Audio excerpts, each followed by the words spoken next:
आज के इस वीडियो में आपको जो है कक्षा 10 गणित का जो प्रश्नावली 9A है भाई 9A का हम पार्ट 5 तक करा चुके थे और पार्ट 5 तक आप देखे होंगे सवाल नंबर 20वीं तक हुआ है और सवाल नंबर 21 जो ये आप देख रहे हैं यही आपको जो है सन 2024 वाली 25 वाली बुक में मिलेगी। 24 वाली बुक 24-25 वाले में अगर आप सन 2025 और 26 की बुक देखेंगे तो भाई उसमें 25 सवाल हैं, यानी कि 4-5 सवाल जो है अलग से जुड़ा हुआ है जो कि आपको कहीं पर भी नहीं मिलेगा। पूरे यूट्यूब पर आप हेड डालेंगे भाई तो नहीं मिलेगा। तो आज की इस वीडियो में हम देखने वाले हैं 21 से लेकर पूरा 25 सवाल तक देखेंगे इस वीडियो में, जो कि ये पार्ट नंबर 6 है। काफ़ी आसान तरीके से बताएंगे, 100% कह रहे हैं कि आपको समझ में आएगा। डॉक्टर मनोहर है कि नई वाली बुक में आप देखेंगे तो ये सारी सवालें मिलेंगे। खैरहाल ये वाली पुरानी वाली बुक में मिल जाएगी, लेकिन इसके बाद से जो है सारी सवालें आपको नई वाली बुक में मिलेगी। अगर जिन बच्चे के पास भाई नई वाली बुक नहीं है वो सभी सवाल को भी नोट कर लेना। चलिए अभी तो ये मिलेगा ही खैरहाल। तो चलिए देखते हैं इसको कैसे सॉल्व करना है। काफ़ी आसान तरीके से बताएंगे और हाँ सभी पार्ट के लिए आपको हम डिस्क्रिप्शन में लिंक डाल देंगे जहां से आप सभी पार्ट को लाइन बाय लाइन देख पाएंगे। तो यहाँ पर बोला गया है एक मीनार के पाद बिंदु से एक भवन के शिखर का उन्नयन कोण 30 अंश है। मान लीजिए कोई भैया मीनार है, मीनार के पाद बिंदु है, मतलब कोई मीनार है। मीनार का मतलब ये मीनार हो गया।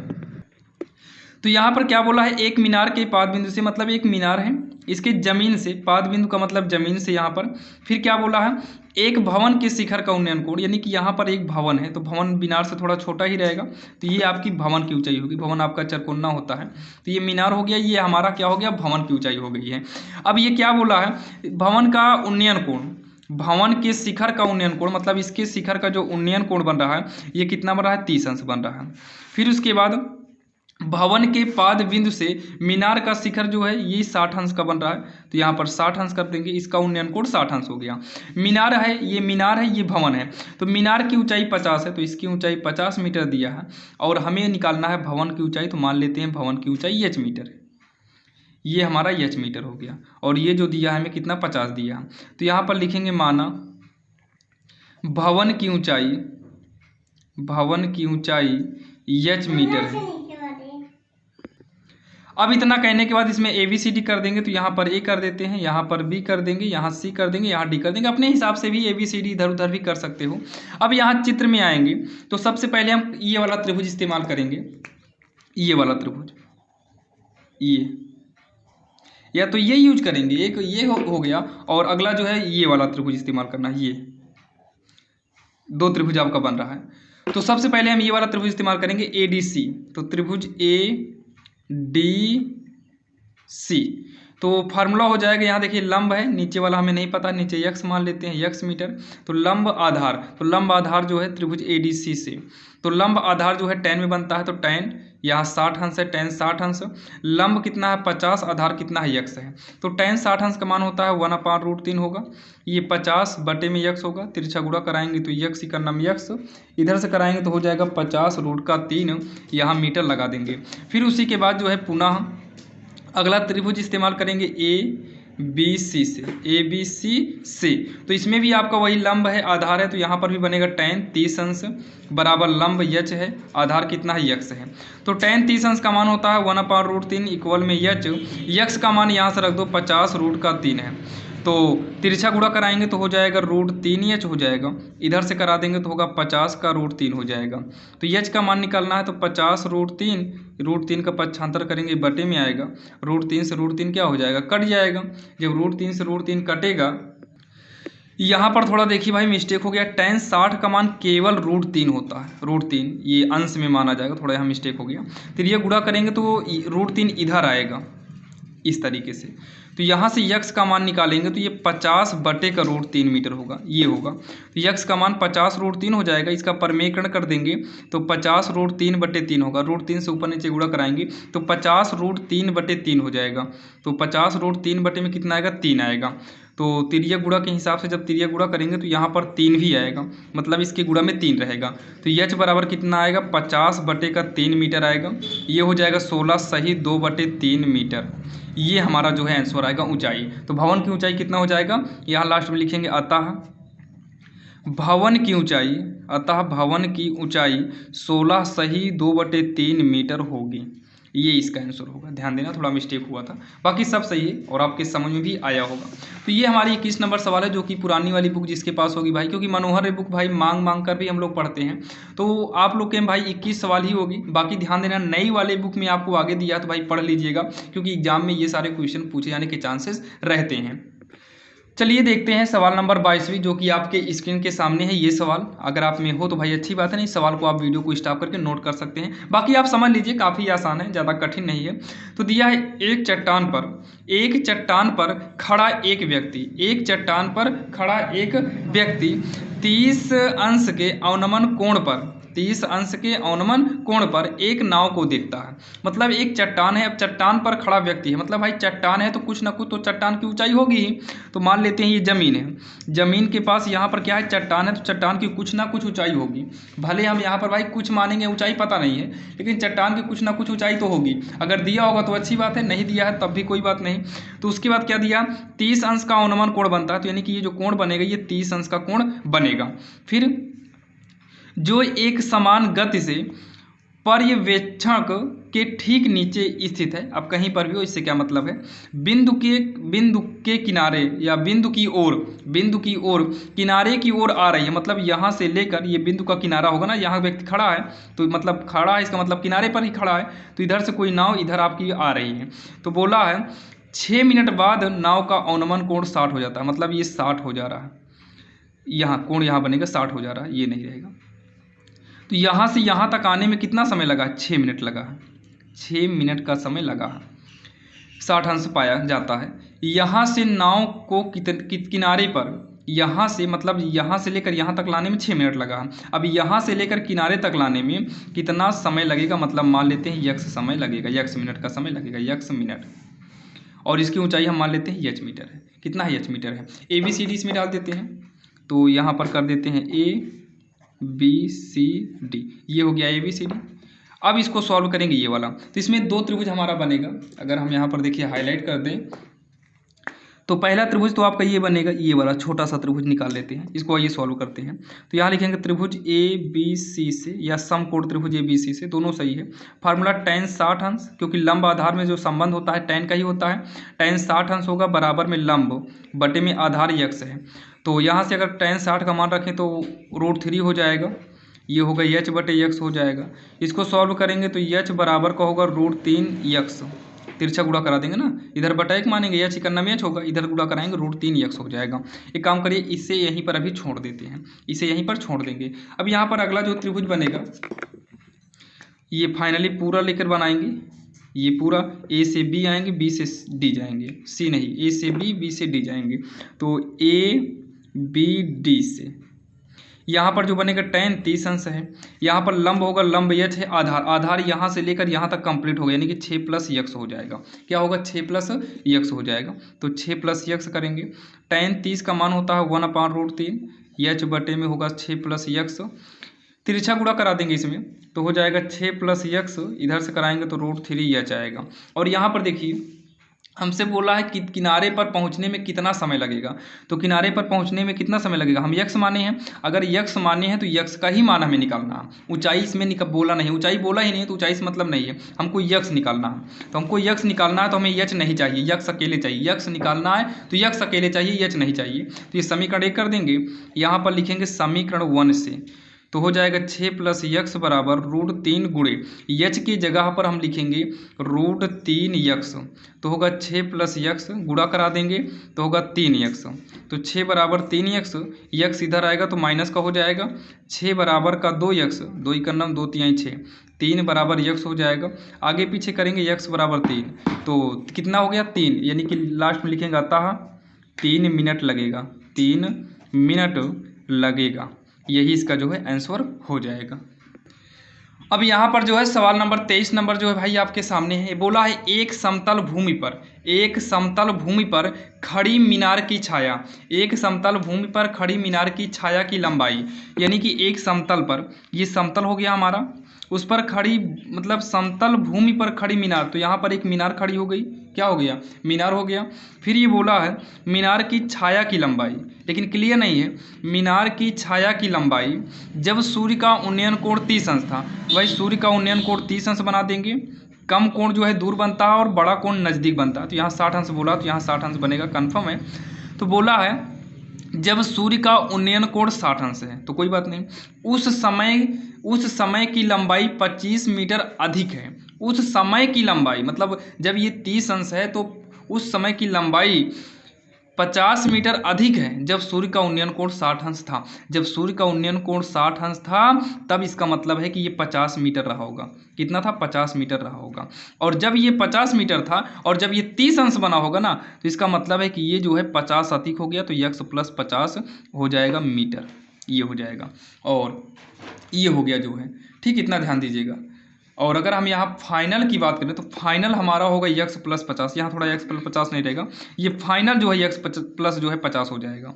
ये आपका कुछ नहीं है, ये हटा देते हैं। यहाँ पर थोड़ा एक बार भाई फिर से चित्र को समझ लीजिए, चित्र को एक बार फिर से समझिए। बोला गया है एक समतल भूमि पर खड़ी मीनार की छाया लंबाई जब सूर्य का उन्नयन कोण 30 अंश था उस समय की लंबाई, जब 30 अंश था उस समय की लंबाई मतलब जब 30 अंश का था तब लंबाई हमारा 50 रहा होगा। इसका मतलब ये वाला हमारा यक्स था, ये हमारा कितना है? यक्स है। ये हमारा कितना हो जाएगा? यक्स हो जाएगा। थोड़ा यहाँ समझिएगा, ये यक्स है, ये हमारा 50 रहा होगा और ये यक्स होगा तो 50 प्लस यक्स हो जाएगा यहाँ पर। अब आइए यहाँ पर ABCD डाल देते हैं। ए हो गया, बी हो गया, यहाँ C करेंगे, यहाँ D करेंगे और इसकी ऊंचाई कुछ नहीं है तो इसकी ऊंचाई हम H मान लेंगे। सॉल्व करने के लिए H मानना पड़ेगा। तो यहाँ पर सबसे पहले हम जो लेंगे ये पूरा लेंगे, यानी कि ये पूरा त्रिभुज एक बार इस्तेमाल कर लेते हैं, ये पूरा। तो इसका नाम हो जाएगा त्रिभुज ABD से। फार्मूला लगेगा tan वाला, tan 30 अंश बराबर लंब कितना है? H, आधार कितना है? यक्स प्लस का 50 है। इसको सॉल्व करेंगे, tan 30 का मान 1/√3 होता है, H बटे में यक्स प्लस का 50 होगा। तिरिया गुणा करेंगे तो √3H हो जाएगा, इधर से कराएंगे तो यक्स प्लस में कितना आएगा? 50 आएगा। H यक्स यहाँ दिक्कत कर रहा तो यहीं साइड में लेते हैं, छोटा वाला त्रिभुज लेंगे। छोटा वाला त्रिभुज ये केवल इतना जो है, ये इतना केवल लेंगे तो ABC लेंगे, यहाँ पर पॉइंट C है। तो त्रिभुज ABC से इसमें भी आपका tan ही इस्तेमाल होगा, लंब बटे आधार, यहाँ tan ही ज़्यादातर इस्तेमाल होता है तो tan 60 हो जाएगा। लंब कितना है? H, आधार कितना है? यक्स। tan 60 का मान होता है √3 बराबर H बटे यक्स। तो बटा एक मान के तिरछा गुणा करेंगे तो H बराबर हो जाएगा √3 यक्स होगा। यहाँ पर हमें ज्ञात क्या करना है? मीनार की ऊंचाई ज्ञात करना है। अगर हमें मीनार की ऊंचाई ज्ञात करना है तो यहाँ पर H चाहिए, यक्स की ज़रूरत नहीं है। तो ये हो जाएगा √3H बराबर में यक्स के जगह पर हम कितना, नहीं यक्स के जगह पर, हाँ, तो हमको यहाँ ऊंचाई निकालना है, H निकालना है। हमको क्या निकालना है? ऊंचाई निकालना है। अगर हमको H निकालना है तो हमको H चाहिए, यक्स नहीं चाहिए। तो यक्स को हटाना है तो यहाँ से हम यक्स का मान निकालेंगे तो हो जाएगा H/√3। यक्स बराबर होगा H बटे में √3 हो जाएगा। तो यहाँ लिखेंगे H बटे में यक्स का मान रखेंगे H बटे में √3 और प्लस में कितना है? 50 है, √3H होगा, इधर आ जाएगा माइनस में H बटे √3 होगा बराबर कितना? 50 हो जाएगा।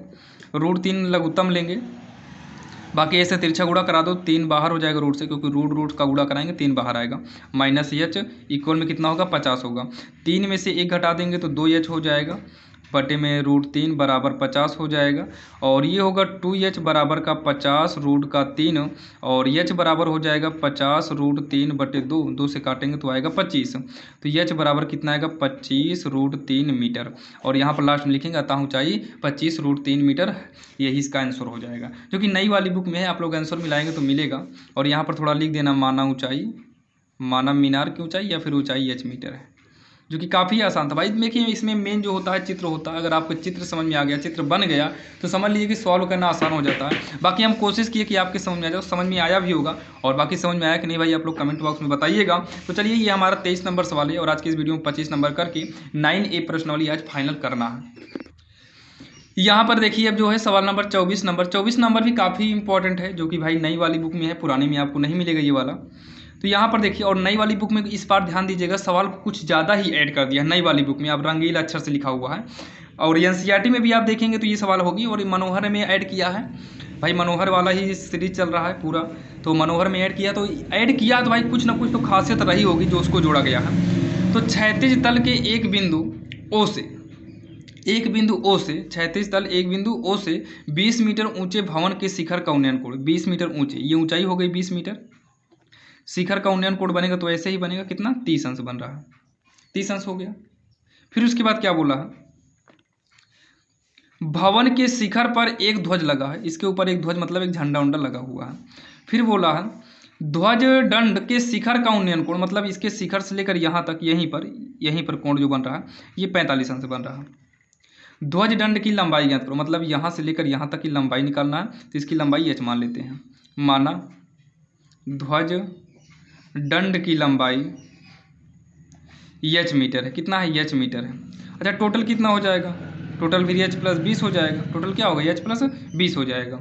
इतना हो गया। तो हमें पाद बिंदु की दूरी ज्ञात करना, मतलब यहाँ से लेकर यहाँ तक की दूरी x मान लेते हैं। लिखेंगे तथा पाद बिंदु की दूरी या पाद बिंदु की दूरी x है। कितना है? x मीटर है। ये हो जाएगा इतना जो है। आइए इसको चित्र के द्वारा भाई हम सॉल्व करेंगे। हमको x का मान निकालना है। ये पूछा है दोनों निकालना है, h भी निकालना है, x भी निकालना है। यहाँ पूछा है एक ध्वज लगा है, ध्वज दंड के शिखर का उन्नयन कोण इतना है, तो ध्वज दंड की लंबाई पहले h भी निकालना है और साथ ही दूरी यानी कि x भी निकालना है, दोनों निकालना है। तो चलिए सॉल्व करते हैं। सबसे पहले हम इसमें से एक चित्र ले लेंगे जो कि ये नीचे वाला चित्र है, ये है। ABCD इसमें नहीं डाले हैं तो कोई बात नहीं, अगर आप ABCD डालना चाहो डाल सकते हैं। A हो जाएगा, B हो जाएगा, C हो जाएगा, ऊपर D कर देते हैं। तो यहाँ पर जब ये हरा वाला लेंगे त्रिभुज क्या है? A है, B है C से, या फिर लिख सकते हैं समकोण त्रिभुज ABC। समकोण लिख सकते हैं, बाकी कोई दिक्कत नहीं, त्रिभुज तो त्रिभुज है। तो यहाँ पर लंब दिया है, आधार दिया, तो यहाँ पर भी tan बनेगा। तो नीचे के लिए एक कोण कौन सा भाई? 30 है। इन दोनों लाइन के लिए कोण कौन सा बना है? 30 बना है। ये पूरे के लिए 45 बना है, तो यहाँ पर tan 30 अंश यूज करेंगे। लंब कितना है? यहाँ पर 20 ही लेंगे क्योंकि लंबाई a तक ही ली जाएगी, इतना ही। और बटे में लंब बटे आधार, आधार कितना है? x है। तो ये हो जाएगा 1/√3 हो जाएगा, 20 बटे x होगा। तिरछा गुणा करेंगे तो x, इधर से कराएंगे तो 20√3 हो जाएगा। x बराबर 20 गुणे √3 का मान होता है 1.732। और जब आप इसका गुणा कराएंगे तो 20 × 20 यानी 17 दूनी 34, लगभग 34.64 जाएगा। आप लोग बुक में मिलाइएगा, ये हो जाएगा x का मान। मतलब एक हमें निकल आया, पाद बिंदु की दूरी निकल आया। अभी हमें ध्वज दंड की लंबाई हमें निकालना है। तो ध्वज दंड की लंबाई निकालने के लिए अब अगला त्रिभुज इस्तेमाल करेंगे। अगला जो त्रिभुज बन रहा है ना वो फाइनल पूरा बन रहा है, यहाँ से पूरा, ये पूरा का पूरा त्रिभुज बनेगा। तो जब पूरा त्रिभुज बनेगा तो यहाँ साइड में ही निकाल लेते हैं। तो यहाँ पर भी tan पूरा जब बनेगा तो पूरा कोण कितना है? 45 है। बराबर में पूरी ऊंचाई कितना है? पूरी ऊंचाई कितना है भाई? h प्लस 20 है, h प्लस 20 है। और ये tan 45 लंब हो गया। लंब आधार कितना है? आधार हमारा x ही है।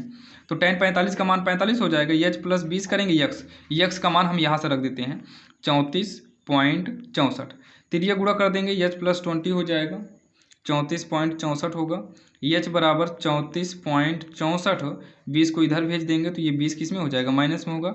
h बराबर घटाने पर आएगा 14.64 मीटर। ये इसका आंसर होगा। लास्ट में आप लिख देना अतः, क्या लिखेंगे? अतः दंड की या ध्वज, अतः ध्वज दंड की लंबाई, ध्वज दंड की लंबाई h यानी कि 14.64 मीटर।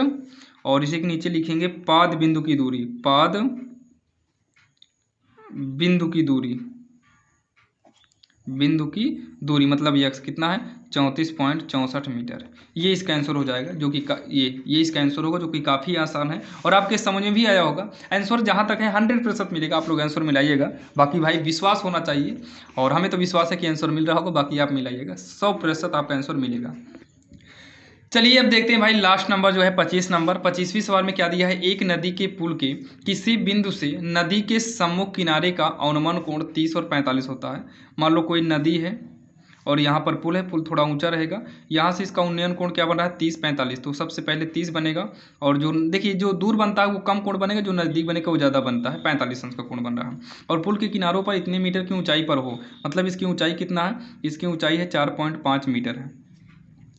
तो नदी की चौड़ाई ज्ञात करना है। नदी की क्या ज्ञात करना है भैया? चौड़ाई ज्ञात करना है। तो ये शायद चित्र नहीं रहेगा, चित्र हमें चेंज करना पड़ेगा थोड़ा सा।